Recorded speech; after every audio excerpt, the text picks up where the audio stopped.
저는 64, 김영자입니다. 10년 전 남편이 암으로 하늘나라로 떠난 뒤 동네 어귀에 자리 잡은 작은 찻집을 운영하고 있죠. 처음엔 그저 외로움을 달래기 위해 시작한 일이었는데 어느새 이 찻집은 제 삶의 전부가 되었습니다. 동네 사람들은 이곳을 영자 언니네라고 부르는데 그 말을 들을 때마다 가슴이 따뜻해지는 느낌이 들어요. 오늘도 아침 일찍 문을 열었습니다. 창문을 활짝 열어 환기를 시키고 찻잔들을 정성스레 닦았죠. 가게 앞 화분에 물을 주고 있으니 7순이 넘은 김봉순 할머니가 지팡이를 짚고 찾아오셨어요. 영자야, 오늘도 문 열었구나. 이 할미 다리가 아파서 오늘은 집에만 있을까 했는데 내 얼굴 보러 왔다. 아이고, 봉순 어머니. 오셨어요? 어서 들어오세요. 오늘은 쌍화차 끓여드릴게요. 봉순 할머니는 제 찻집의 단골 손님이자 저의 든든한 지원군이십니다. 남편이 돌아가신 후 제가 무너질 때 곁에서 위로해 주셨고 찻집을 열 때도 용기를 북돋아 주셨죠. 할머니를 위해 정성스레 쌍화차를 끓이는 동안 등교하는 고등학생들이 삼삼오오 들어왔어요. 영자 이모, 안녕하세요. 오늘도 학교 가기 전에 들렀어요. 언제나처럼 아이들에게 따뜻한 차와 간단한 간식을 내어주었습니다. 가끔은 주머니 사정이 어려운 아이들에게 공짜로 간식을 주기도 하는데 그런 날이면 아이들의 웃음소리가 더 밝게 들려요. 제 찻집은 동네의 작은 사랑방 같은 곳이 되었습니다. 학생들이 공부를 하고 어르신들이 이야기를 나누고 직장인들이 잠시 휴식을 취하는 공간이죠. 오후가 되자 갑자기 문이 요란하게 열렸습니다. 70살쯤 되어 보이는 남자가 들어왔는데 값비싼 양복을 입고 코웃음을 치며 가게 안을 둘러보는 모습이 영 마음에 들지 않았어요. 여기가 그 유명한 영자 언니네 찻집인가? 생각보다 좁고 낡았네. 처음 보는 사람이었지만 왠지 모를 불안감이 들었습니다. 그 사람은 제게 다가와 명함을 내밀었죠. 내가 장 회장이라고 하네. 이 건물 주인이야. 다음 달부터 임대료를 2배로 올릴 예정이니 준비해 두게. 순간 온몸에 힘이 빠졌습니다. 그 말은 마치 청천벽력 같았어요. 하지만 회장님, 계약 기간이 아직 1년 남았잖아요. 갑자기 임대료를 2배나 올리시면 저희는 어떻게 해야 하나요? 장 회장은 제 말을 무시하고 코웃음을 쳤습니다. 내 건물, 내 마음이지. 못 내겠으면 나가. 이런 낡은 건물, 재개발해서 큰돈 벌 거야. 그 말을 남기고 장 회장은 가게를 나갔습니다. 남겨진 나는 멍하니 그 자리에 서 있었어요. 10년 동안 정성껏 가꾸어온 제 작은 공간, 사람들의 웃음소리로 가득 찬 이 따뜻한 곳을 잃게 될지도 모른다는 생각에 가슴이 무너져 내렸습니다. 장 회장이 떠난 후로 저의 작은 찻집에 불행의 그림자가 들이오기 시작했습니다. 다음 날 아침 전기가 갑자기 끊어졌어요.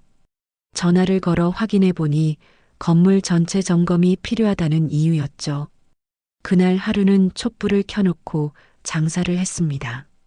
손님들이 불편해했지만 오히려 촛불 아래서 차를 마시는 색다른 경험이라며 웃어주시는 분들 덕분에 마음이 조금 편해졌어요. 하지만 이틀 뒤에는 수도까지 끊겼습니다. 급히 구청에 민원을 넣었지만 건물 배관 공사 중이라는 이유로 당장 해결할 수 없다는 답변만 돌아왔어요. 결국 물통을 사서 옆 건물에서 물을 길어와 장사를 이어갔습니다. 그렇게 일주일이 지나자 갑자기 소방서에서 나왔다며 소방 점검을 한다고 찻집 문을 하루 종일 닫아야 한다고 했죠. 이게 다 우연일 리가 없어. 분명 장 회장이 뒤에서 무슨 짓을 하고 있는 거야. 봉순 할머니의 말씀이 맞는 것 같았습니다. 하지만 증거가 없으니 어디 가서 하소연할 곳도 없었죠. 그렇게 한 달이 지나자 단골 손님들이 하나둘 발길을 끊기 시작했습니다. 물이 잘 나오지 않는 화장실, 가끔 끊기는 전기, 소방점검이라는 이유로 불시에 닫아야 하는 상황이 반복되니 손님들도 불편함을 느꼈던 거죠. 어느 날은 찻집 앞에 도로공사 팻말이 세워져 출입구가 막혀버렸습니다. 구청에 확인해 보니 정식 허가받은 공사라고 하는데 이상하게도 우리 가게 앞에만 공사가 진행되는 거예요. 그날 하루 매출은 거의 없었습니다. 저는 점점 지쳐갔어요. 남편이 떠난 후 제 전부가 된 이 공간, 그리고 이곳에서 만난 소중한 인연들을 잃게 될까 봐 두려웠습니다. 어느 날 밤 저는 문을 닫고 가게 안을 정리하다가 문득 벽에 걸린 남편 사진을 바라봤어요. 여보, 난 어떻게 해야 하나요? 우리 가게 지킬 수 있을까요? 눈물이 왈칵 쏟아졌습니다. 남편이었다면 어떻게 했을까 생각하니 더 서럽고 외로웠죠. 다음 날 아침 찻집 문을 열기가 두려웠습니다. 또 어떤 일이 벌어질지 모르니까요. 하지만 8시가 되자 문을 열었습니다. 습관처럼 창문을 열고 찻잔을 정리하고 차를 준비했죠. 오늘은 오지 않을 거라 생각했던 봉순 할머니가 여전히 지팡이를 짚고 찾아오셨어요. 영자야, 너 요즘 힘들지? 그래도 포기하지 마. 이 할미가 있잖아. 그 말에 또다시 눈물이 나왔어요. 봉순 할머니는 쓰러질 듯한 저를 꼭 안아주셨습니다. 그때 가게 문이 열리며 학생 몇 명이 들어왔어요.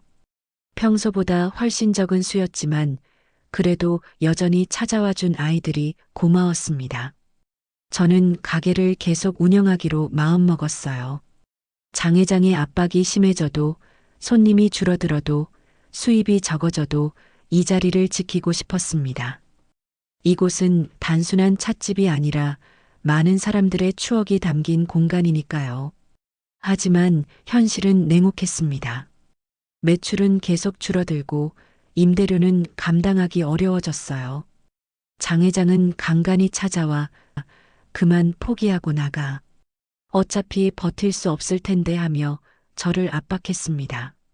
제가 버티면 버틸수록 더 교묘한 방법으로 괴롭혔죠. 심지어 뒷골목에서 쓰레기 무단 투기 벌금을 내게 뒤집어 씌우기도 했어요. 하루하루가 지옥 같았습니다.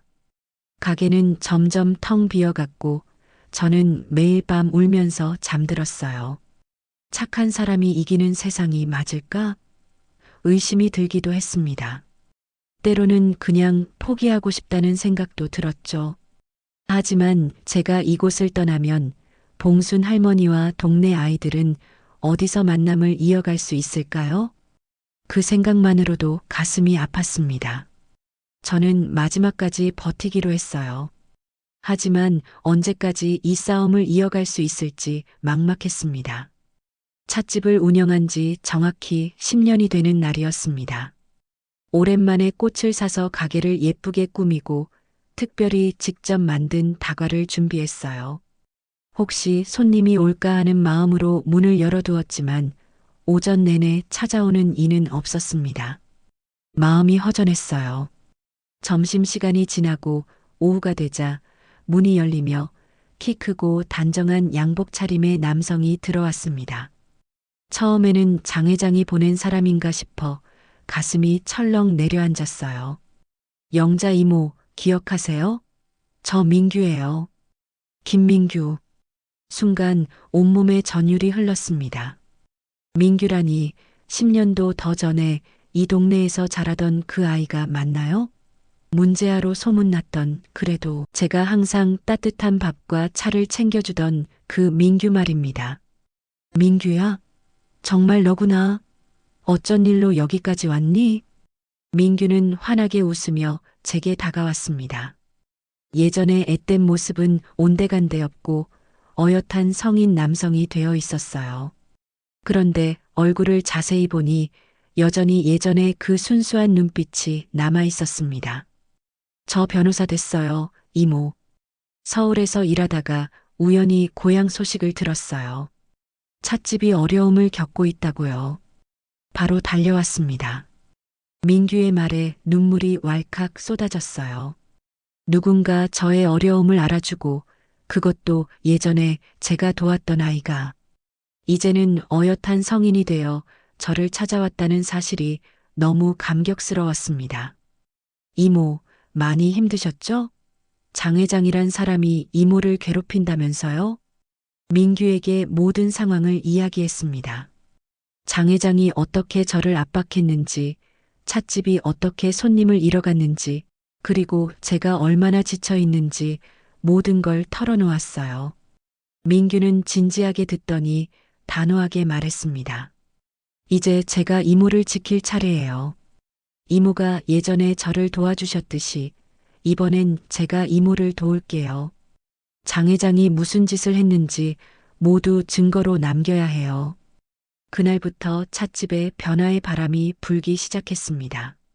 민규는 매일 찻집에 들러 상황을 지켜봤어요. 장 회장이 보낸 사람들이 오면 법적인 조언을 해주며 저를 보호해 주었죠.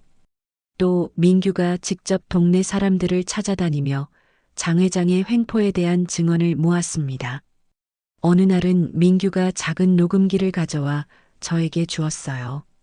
이모, 장 회장이 오면 이것으로 모든 대화를 녹음하세요. 증거가 필요해요.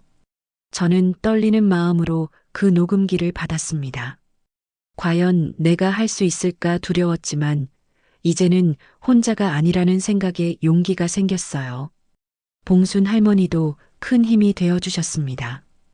영자야, 사실 그 장 회장, 내가 젊었을 때 알던 사람이야. 옛날부터 욕심이 많았지.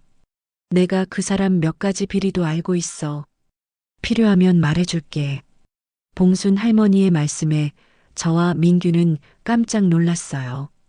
생각지도 못한 조력자를 얻은 기분이었습니다. 며칠 후 예상대로 장 회장이 다시 찾아왔습니다. 이번에는 더 강경하게 나왔어요. 이봐, 김영자. 다음 주까지 나가. 안 그러면 더 심한 꼴을 당할 줄 알아. 저는 떨리는 손으로 주머니 속 녹음기의 버튼을 눌렀습니다. 심장이 터질 듯이 뛰었지만 최대한 침착하게 대응했어요. 저는 여기서 나갈 생각이 없습니다. 계약 기간도 남았고 불법적인 방법으로 저를 내쫓으려는 회장님의 행동은 이미 증거로 남기고 있어요. 장 회장은 순간 당황한 기색이 역력했습니다. 그러더니 뭐? 증거라고? 네가 뭘 할 수 있다고? 하며 소리를 질렀어요. 그 모습을 보니 오히려 제 마음이 담담해졌습니다. 이제는 두렵지 않았어요. 민규가 있고 봉순 할머니가 있고 그리고 진실이 저의 편이니까요. 장 회장이 돌아간 후 민규가 찾아왔습니다. 녹음된 내용을 듣고는 환하게 웃었어요. 이모, 이거 완벽한 증거예요. 이제 우리가 반격할 차례입니다. 민규의 확신에 찬 목소리에 저도 희망이 생겼습니다. 어쩌면 이 싸움 이길 수 있을지도 모른다는 생각이 들었어요. 민규의 지도 아래 저는 장 회장의 불법 행위를 증거로 남기기 시작했습니다. 물이 끊기면 사진을 찍고 전기가 나가면 동영상을 촬영했어요. 소방점검이라며 찾아온 사람들이 실제로는 장 회장이 보낸 사람들이라는 것도 밝혀졌습니다. 모든 정황을 꼼꼼히 기록했어요. 봉순 할머니도 큰 도움을 주셨습니다. 봉순 할머니는 장 회장과 오랜 인연이 있으셨는데 예전에 같은 동네에 살았던 이웃이셨다고 해요. 그 영감탱이는 젊었을 때부터 남의 것을 빼앗는데 재주가 있었어. 내 친구 가게도 그렇게 뺏었지. 할머니의 증언은 장 회장의 오래된 악행을 보여주는 중요한 자료가 되었습니다. 민규는 변호사답게 모든 증거를 법적으로 활용할 준비를 했어요.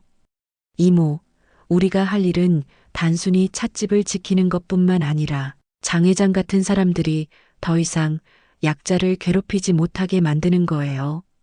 민규의 말이 가슴에 와닿았습니다. 그동안 저는 그저 살아남기 위해 버티고 있었는데 이제는 더 큰 의미의 싸움이 되어가고 있었어요. 하지만 장 회장의 압박은 계속되었습니다. 이제는 아예 노골적으로 협박까지 해왔어요. 증거고 뭐고 다 소용없어. 내가 얼마나 힘이 있는지 모르지? 구청장도 내 사람이야. 그 말을 들을 때마다 두려움이 밀려왔지만 제 곁에는 민규와 봉순 할머니 그리고 여전히 찻집을 찾아주는 몇몇 단골 손님들이 있었습니다. 어느 날 민규가 중요한 작전을 제안했어요. 이모, 우리가 직접 장 회장을 만나서 대화를 녹음해야 해요. 그의 본심을 끌어내는 거죠. 제 심장이 또다시 쿵쾅거렸습니다. 장 회장을 직접 만나 대화를 이끌어내야 한다니 너무 무서웠어요. 하지만 민규의 확신에 찬 눈빛을 보니 용기가 생겼습니다. 할 수 있을까? 난 그 사람 앞에서 말도 제대로 못할 것 같은데. 이모 할 수 있어요. 이모는 강한 사람이에요. 남편분이 돌아가신 후에도 혼자서 이 찻집을 운영해 오셨잖아요. 이모가 얼마나 대단한 분인지 아세요? 민규의 말에 제 안에 숨겨진 용기가 꿈틀거리는 것을 느꼈습니다. 맞아요. 저는 남편이 떠난 후에도 무너지지 않고 이 자리를 지켜왔어요. 장 회장 같은 사람 때문에 포기할 수는 없었습니다. 그래, 해보자. 무슨 말을 어떻게 해야 할지 알려줘. 민규는 제게 장 회장을 만났을 때 어떤 질문을 해야 하는지, 어떻게 대화를 이끌어가야 하는지 자세히 알려주었어요. 며칠 동안 연습도 했습니다. 봉순 할머니는 장 회장 역할을 맡아 저와 가상 대화를 나누기도 했어요. 할머니의 연기가 너무 실감나서 웃음이 나올 때도 있었습니다. 드디어 작전을 실행하는 날이 왔습니다.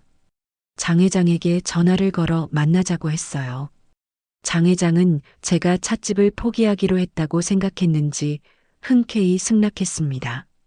만남 장소는 제 찻집으로 정했어요. 민규는 주방에 숨어 있기로 했고 봉순 할머니는 손님인 척 자리를 잡았습니다. 장 회장이 들어오자 온몸이 떨렸지만 최대한 침착하게 그를 맞이했어요. 어서 오세요, 회장님. 차 한 잔 드릴게요. 장 회장은 거만한 표정으로 앉았습니다. 그래, 결정했나? 언제 나갈 거야? 심호흡을 한 번 하고 물었습니다. 회장님, 왜 하필 제 가게를 쫓아내려고 하시는 거예요? 다른 방법은 없나요? 다른 방법? 이 건물 전체를 재개발해서 돈을 벌 거야. 낡은 찻집 같은 건 필요 없어. 너처럼 세입자들은 그냥 쫓아내면 그만이지. 하지만 그건 불법이잖아요. 계약 기간도 남았고. 불법? 웃기지 마. 돈 있는 사람이 법이야. 너 같은 힘없는 노인네가 뭘 할 수 있겠어? 그 순간 제 가슴 속에서 불이 타올랐습니다. 더 이상 두렵지 않았어요. 저는 포기하지 않을 거예요. 회장님이 지금까지 저한테 한 일들, 전기 끊고, 물 끊고, 소방점검 핑계대고, 이 모든 게 다 불법이에요. 이미 증거도 있고요. 장 회장은 갑자기 표정이 변했습니다. 뭐, 증거라고? 그런 게 있어도 소용없어. 내 인맥이면 다 무마돼. 바로 그 순간이었습니다. 장 회장이 스스로 자신의 불법 행위를 인정한 거예요. 주머니 속 녹음기가 모든 것을 담았습니다. 장 회장은 제 표정이 달라진 것을 느꼈는지 갑자기 자리에서 일어났어요. 뭐야, 너. 설마. 그때 민규가 주방에서 나왔습니다. 장 회장님, 방금 하신 말씀 모두 녹음됐습니다. 저는 김영자 씨의 변호사 김민규입니다. 장 회장의 얼굴이 새하얗게 변했습니다. 그제서야 알았습니다. 제가 해냈다는 것을, 그리고 이제 우리가 이길 수 있다는 것을. 증거를 확보한 후 민규는 바로 행동에 나섰습니다. 장 회장의 불법 행위를 고발하는 소송을 제기했고 동시에 지역 언론에도 이 사실을 알렸죠. 처음에는 작은 지역 신문에서만 다뤄졌지만 곧 큰 방송사에서도 관심을 보이기 시작했어요. 장 회장처럼 힘 있는 사람들이 약한 세입자를 괴롭히는 사례는 비단 우리 동네만의 일이 아니었으니까요. 어느 날 저녁 제 찻집 앞에 방송국 취재진이 찾아왔어요. 처음에는 카메라 앞에 서는 것이 무척 부끄러웠습니다. 하지만 민규가 용기를 북돋아 주었어요. 이모의 이야기가 많은 사람들에게 힘이 될 거예요. 용기를 내요. 인터뷰에서 저는 지난 몇 개월간 겪었던 일들을 솔직하게 이야기했어요. 장 회장의 부당한 요구, 전기와 물을 끊는 행위, 소방점검을 핑계로 영업을 방해한 일들까지 모두 말했죠. 그리고 가장 중요한 것은 제가 왜 이 자리를 지키고 싶은지에 대한 진심이었어요. 이 찻집은 단순한 가게가 아니에요. 동네 어르신들의 사랑방이고 아이들이 공부하는 공간이며 직장인들이 잠시 쉬어가는 곳이죠. 제가 이곳을 지키려는 이유는 돈 때문이 아니라 이곳에서 만들어진 수많은 인연과 추억 때문입니다. 방송이 나간 다음 날 놀라운 일이 벌어졌습니다. 소셜미디어에서 우리 동네 영자 이모 지켜주세요 해시태그 운동이 시작된 거예요. 처음에는 지역 주민들 위주로 참여했지만 점점 전국적으로 확산되었어요. 비슷한 경험을 한 세입자들, 골목 상권을 사랑하는 사람들, 정의로운 세상을 바라는 이들이 모두 동참했죠. 며칠 후 더 큰 방송사에서 찾아와 특집 프로그램을 만들겠다고 했습니다. 이번에는 장 회장의 다른 불법 행위도 함께 조사하겠다고 했어요. 봉순 할머니의 증언도 큰 역할을 했죠. 할머니는 카메라 앞에서도 당당하게 장 회장의 과거 행적에 대해 이야기했습니다. 그 영감은 젊었을 때부터 남의 것을 빼앗는데 능했어. 내 친구 가게도 그렇게 뺏었고 심지어 구청 공무원들도 매수했다고 자랑하던 사람이야. 방송이 나가고 나서 구청에서도 움직이기 시작했어요. 장 회장에 대한 정식 조사가 시작되었고 그의 다른 불법 행위들도 하나둘 드러나기 시작했죠. 장 회장이 건물을 소유한 과정에서의 탈세 의혹, 불법 건축물 문제, 그리고 공무원 매수 정황까지 모두 수면 위로 떠올랐습니다. 가장 놀라운 변화는 사람들의 반응이었어요. 잊고 지냈던 옛 단골 손님들이 다시 찾아오기 시작했고 방송을 보고 응원하러 온 새로운 손님들도 생겼죠. 찻집은 다시 활기를 되찾기 시작했어요. 학생들은 영자 이모, 용기 내줘서 고마워요라는 손편지를 가져왔고 어르신들은 우리가 있잖아, 걱정 말하며 격려해 주셨습니다. 그 중에서도 가장 기뻤던 순간은 한 어린 여학생이 찾아와 저도 나중에 영자 이모님처럼 용기 있는 사람이 되고 싶어요라고 말해줬을 때였어요. 제가 이런 영향을 줄 수 있다니 정말 놀라웠습니다. 법원의 결정도 빠르게 나왔어요. 장 회장의 불법 행위가 인정되어 임대료 부당 인상은 취소되었고 영업방해에 대한 손해배상도 결정되었죠. 더불어 남은 계약 기간 동안 저의 영업권도 보장받게 되었습니다. 민규는 법정에서 승리 소식을 전화로 알려주었어요. 이모, 이겼어요. 우리가 해냈어요. 그날 저녁 찻집에서 작은 축하 파티가 열렸어요. 봉순 할머니, 단골 손님들, 그리고 민규까지 모두 모였죠. 샴페인은 없었지만 제가 직접 끓인 특별한 차와 정성스레 만든 다과로 승리를 축하했어요. 모두가 웃고 떠드는 모습을 보니 제 가슴은 행복으로 가득 찼습니다. 그런데 놀랍게도 장 회장도 찾아왔어요. 모두가 긴장했지만 장 회장은 예상외로 고개를 숙이고 들어왔습니다. 김영자 씨, 내가 잘못했소. 욕심이 너무 앞서서 이웃의 소중함을 잊고 살았소. 용서해 주시오. 순간 가게 안이 조용해졌어요. 누구도 장 회장이 이렇게 나올 거라고는 예상하지 못했기 때문이었죠. 저는 잠시 망설였습니다. 이 사람이 저에게 얼마나 많은 고통을 주었는지 생각하면 쉽게 용서할 수 없었어요. 하지만 문득 남편이 생전에 자주 했던 말이 떠올랐죠. 사람은 누구나 실수해. 하지만 그 실수를 인정하고 사과하는 사람은 용서할 수 있어.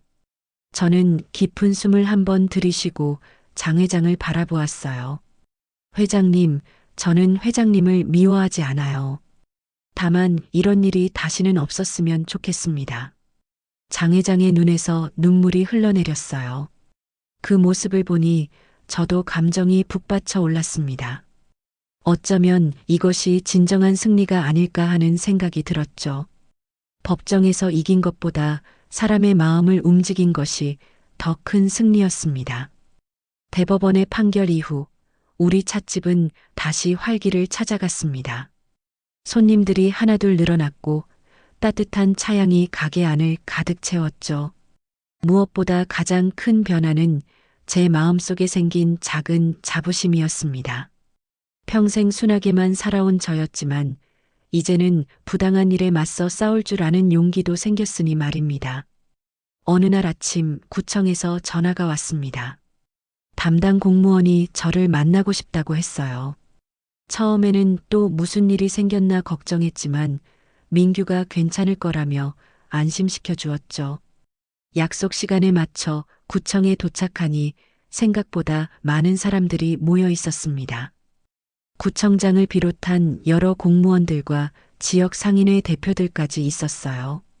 구청장이 저를 반갑게 맞아주었습니다.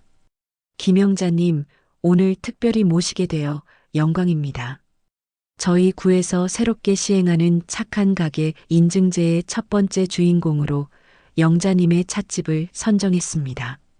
순간 무슨 말인지 이해하지 못했어요. 착한 가게 인증제라니? 저는 그저 제 자리를 지키기 위해 노력했을 뿐인데 말이죠. 구청장은 이어서 설명했습니다. 우리 구에서는 지역사회에 긍정적인 영향을 주는 가게를 발굴하여 착한 가게로 인증하는 제도를 만들었다고 합니다. 임대료 폭등과 대형 프랜차이즈의 확장으로 위협받는 골목 상권을 보호하기 위한 정책이었죠. 영자님의 찻집은 단순한 상업 공간이 아닌 지역 주민들의 소통 공간이자 따뜻한 쉼터였습니다. 특히 학생들과 어르신들에게 무료로 다과를 제공하고 누구에게나 열린 공간을 만들어 온 점이 큰 감동을 주었습니다. 그날 저는 구청장으로부터 착한 가게 제1호 인증패를 받았습니다. 평생 살면서 공적인 자리에서 상을 받아본 적이 없었기에 너무 떨렸고 가슴은 벅차올랐죠. 수상 소감을 말해달라는 요청에 저는 한동안 아무 말도 하지 못했어요. 눈시울이 붉어졌고 가까스로 목소리를 냈습니다. 저는 그저 제가 할 수 있는 작은 일을 했을 뿐입니다. 사람들이 따뜻한 차 한 잔과 함께 마음의 위로를 받았다면 그것으로 충분히 행복합니다. 행사가 끝난 후 지역신문 기자들이 저를 둘러싸고 인터뷰를 요청했어요. 민규가 제 옆에서 도와주었죠. 다음날 신문에는 제 찻집 이야기가 크게 실렸습니다. 평범한 노인의 비범한 용기, 골목 상권의 희망이 되다라는 제목의 기사였어요. 그날 저녁 찻집으로 돌아오니 봉순 할머니와 민규, 그리고 단골 손님들이 작은 축하 파티를 준비해 놓았더군요. 테이블 위에는 케이크와 과일, 그리고 할머니가 직접 담그신 약주까지 있었습니다. 할머니는 제 손을 꼭 잡으며 속삭였어요. 영자야, 네가 자랑스럽다. 그리고 말이야. 이 건물 주인은 이제 나야 장 회장에게 샀어. 그러니 걱정 말거라. 순간 믿을 수 없었습니다. 봉순 할머니가 이 건물의 진짜 주인이라니요? 민규도 놀란 표정이었지만 할머니는 여전히 미소를 머금고 있었죠. 할머니는 젊은 시절 이 동네에서 작은 식당을 운영하셨고 열심히 모은 돈으로 이 건물을 사셨다고 합니다. 이제 제 찻집의 미래는 밝았습니다. 더 이상 임대료 걱정도 없고 쫓겨날 두려움도 없었죠. 무엇보다 중요한 것은 이 과정에서 얻은 소중한 교훈과 인연이었습니다. 평생 조용히 살아온 저였지만 정의를 위해 목소리를 내는 법을 배웠고 어려울 때 함께해주는 진정한 이웃의 소중함도 알게 되었어요. 그날 밤 저는 창가에 앉아 밤하늘을 바라보며 남편에게 속삭였습니다. 여보, 보고 있나요? 난 이겼어요. 우리 가게도 지켰고 용기도 얻었어요. 그리고 무엇보다 착한 사람이 결국 이긴다는 것을 알게 되었어요. 자랑스러운 착한 가게 인증패를 받은 지 한 달이 지났습니다. 찻집은 예전보다 더 많은 사람들로 북적였고 저는 행복한 나날을 보내고 있었지요. 봉순 할머니가 건물주라는 사실은 여전히 믿기지 않았지만 덕분에 마음 편히 찻집을 운영할 수 있게 되었답니다. 할머니는 계약서도 새로 써주셨는데 임대료를 절반으로 낮춰주셨어요. 네가 동네를 위해 한 일에 대한 보답이라며 말씀하셨죠. 어느 날 아침 평소보다 일찍 가게 문을 열었습니다. 새벽부터 비가 내려서 그런지 거리는 한산했어요. 차를 끓이고 찻잔을 닦으며 창밖을 바라보니 우산도 없이 비를 맞으며 걷는 노인 한 분이 보였지요. 자세히 보니 장 회장이었습니다. 지난번 사과 이후로 뵙지 못했는데 왠지 초라해 보이셨어요. 장 회장이 우리 찻집 앞에 잠시 서서 망설이는 모습이 보였지요. 저는 문을 열고 장 회장에게 손짓했습니다. 회장님, 비 오는데 들어오세요. 장 회장은 놀란 표정으로 저를 바라보다가 고개를 숙이고 들어왔어요. 옷은 비에 흠뻑 젖어 있었고 안색도 좋지 않아 보였지요. 차 한 잔 드릴게요. 몸이 따뜻해질 거예요. 장 회장에게 따뜻한 생강차를 내어드렸습니다. 처음에는 말없이 차만 마시던 장 회장이 갑자기 입을 열었어요. 김영자 씨, 실은 내가 병원에 다녀왔소. 말기암이래요. 시간이 얼마 없다네. 순간 가슴이 철렁 내려앉았어요. 예전에 남편도 같은 말을 했던 기억이 떠올랐기 때문이지요. 아무리 미웠던 사람이라도 그런 소식을 들으면 마음이 아픈 법이에요. 그동안 내가 많은 사람들에게 상처를 주며 살았소. 돈이면 다 된다고 생각했지. 하지만 이제 와서 보니 돈보다 중요한 게 많더군. 사람들의 미움을 받으며 살았던 내 인생이 후회스럽네. 장 회장의 눈에는 눈물이 고여 있었어요. 저는 옆에 앉아 조용히 그의 이야기를 들어주었지요. 장 회장은 자신의 인생 이야기를 들려주었어요. 가난한 집안에서 태어나 돈에 집착하며 살았던 이야기, 돈을 위해서라면 수단과 방법을 가리지 않았던 지난 날들, 그리고 병원에서 사형 선고와 같은 진단을 받고 인생을 돌아보게 되었다는 이야기까지요. 김영자 씨, 당신은 특별한 사람이요. 내가 그렇게 괴롭혔는데도 오늘 이렇게 차를 대접해주니 말이야. 돈도 명예도 권력도 다 부질없더군. 결국은 사람의 따뜻한 마음이 중요한 거였어. 장 회장의 진심 어린 고백에 저도 마음이 울컥했어요. 저는 손수건을 꺼내 그의 눈물을 닦아드렸지요. 누군가를 미워하고 증오하며 사는 것보다 용서하고 이해하는 마음이 더 값진 것이라는 생각이 들었어요. 그날 이후로 장 회장은 가끔 찻집에 들르곤 했습니다. 처음에는 손님들이 놀라워했지만 점차 장 회장도 우리 찻집의 단골이 되었지요. 심지어 봉순 할머니와도 화해를 하셨어요. 알고 보니 둘은 젊은 시절 한때 연인 사이였다고 합니다. 세월이 지나 서로 다른 길을 걸었지만 이제 노년에 다시 만나 옛 상처를 치유하는 모습이 보기 좋았어요. 찻집은 이제 명실상부한 동네의 사랑방이 되었습니다.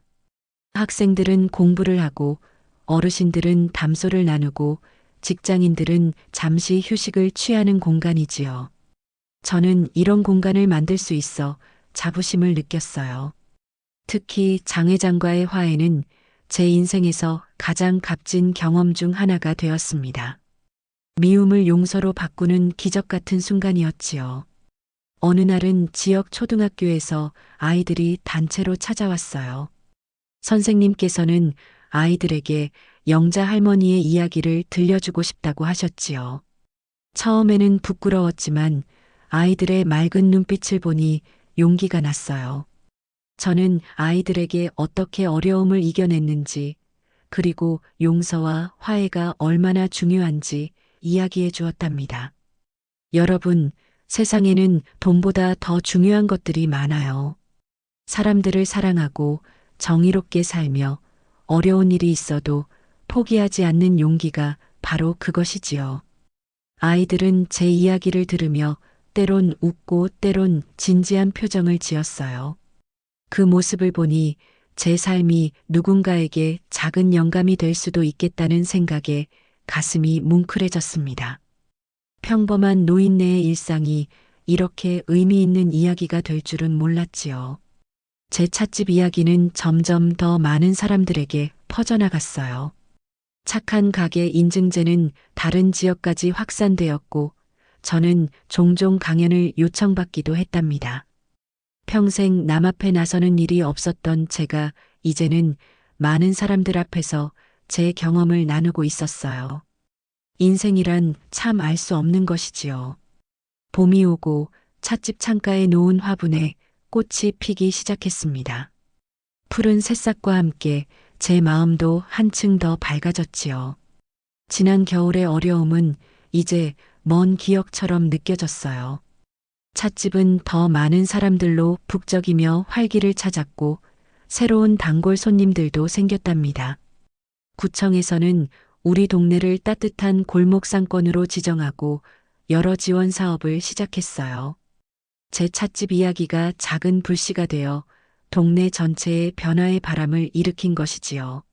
몇몇 대형 프랜차이즈들은 철수했고 대신 작은 개인 가게들이 하나둘 들어섰어요. 서로 경쟁하기보다는 협력하는 분위기가 형성되었답니다. 민규는 이제 우리 동네의 자랑거리가 되었지요. 약자의 권리를 위해 일하는 변호사로서 명성을 쌓았고 종종 법률 상담소를 열어 무료로 상담해주기도 했어요. 민규는 저에게 늘 이모가 없었다면 저는 지금의 제가 되지 못했을 거예요 라고 말하곤 했지요. 그 말을 들을 때마다 뿌듯한 마음이 들었어요. 봉순 할머니와 장 회장의 관계도 깊어져 갔습니다. 두 분은 서로의 지나온 삶을 이해하고 용서하며 새로운 인연을 맺어가고 계셨지요. 가끔은 두 분이 함께 손을 잡고 공원을 산책하는 모습을 볼 수 있었어요. 그 모습을 보면 사랑에는 나이가 없다는 말이 실감났지요. 어느 날 저녁 찻집에서 특별한 모임이 열렸습니다. 동네 주민들이 모두 모여 영자 언니네의 1주년을 축하해 주었지요. 여기서 말하는 1주년은 제가 찻집을 연 지 1년이 아니라 제가 장 회장과의 싸움에서 이기고 새롭게 출발한 지 1년이 되었다는 의미였어요. 민규는 샴페인을 터뜨리며 건배를 제안했지요. 영자 이모의 용기와 지혜, 그리고 따뜻한 마음의 건배. 모두가 잔을 높이 들었고 저는 그 순간 인생에서 가장 행복한 미소를 지었답니다. 장 회장은 그날 특별한 선물을 가져왔어요. 바로 자신이 소유한 다른 건물 한 채를 지역 청소년 센터로 기부하겠다는 증서였지요. 내가 남은 생을 의미 있게 보내고 싶어. 이 건물이 아이들에게 희망이 되길 바래. 모두가 놀라워하며 박수를 쳤지요. 장 회장의 얼굴에는 오랜만에 편안한 미소가 피어올랐어요. 그날 밤 모임이 끝나고 모두가 돌아간 후 저는 혼자 남아가게 정리를 하며 생각에 잠겼습니다. 지난 1년간 얼마나 많은 일이 있었는지, 그리고 그 과정에서 제가 얼마나 성장했는지 깨달았지요. 예전에는 그저 조용히 살아가던 평범한 노인이었지만 이제는 용기를 내어 자신의 목소리를 낼 줄 아는 사람이 되었어요. 창밖을 바라보니 별이 유난히 밝게 빛나고 있었습니다. 문득 하늘에 있는 남편이 저를 지켜보고 있는 것 같았지요. 여보, 보고 있죠? 제가 해냈어요. 우리 찻집도 지켰고 더 많은 사람들에게 따뜻함을 나눌 수 있게 되었어요. 봉순 할머니의 말씀이 떠올랐어요. 세상은 결국 착한 사람이 이기게 되어 있어. 처음에는 그 말을 믿기 어려웠지만 이제는 그 의미를 진심으로 이해할 수 있었지요. 세상은 때로 불공평하고 힘든 곳이지만 포기하지 않고 자신의 믿음을 지켜나간다면 언젠가는 빛이 찾아온다는 것을요. 이제 저는 매일 아침 기대하는 마음으로 찻집 문을 엽니다. 오늘은 또 어떤 손님이 찾아올지, 어떤 이야기가 펼쳐질지 설레는 마음이 들지요. 제 작은 찻집이 많은 사람들에게 위로와 희망이 된다는 사실이 저에게는 가장 큰 보람입니다. 가끔은 찻집 창가에 앉아 지나가는 사람들을 바라보곤 합니다. 각자의 삶과 이야기를 안고 바쁘게 살아가는 사람들, 그들에게 잠시나마 따뜻한 쉼터가 되어줄 수 있다는 것, 그것이 제 삶의 가장 큰 기쁨이 되었지요. 제 찻집의 문은 언제나 모든 사람에게 열려 있습니다. 그리고 차 한 잔과 함께 나누는 온기는 어떤 재산보다도 값진 것이라고 생각해요. 세상에는 많은 전쟁과 갈등, 미움이 있지만 작은 친절과 용기, 그리고 용서의 마음이 모여 세상을 조금씩 바꿔나간다고 믿습니다. 제 이야기가 누군가에게 작은 희망이 되었다면 그것으로 충분히 행복하지요. 창밖의 별을 바라보며 살포시 미소 지었습니다. 결국 착한 사람이 이기는 법이야. 다음 이야기에서 또 다른 감동으로 찾아뵙겠습니다. 오늘도 함께 해주셔서 감사합니다.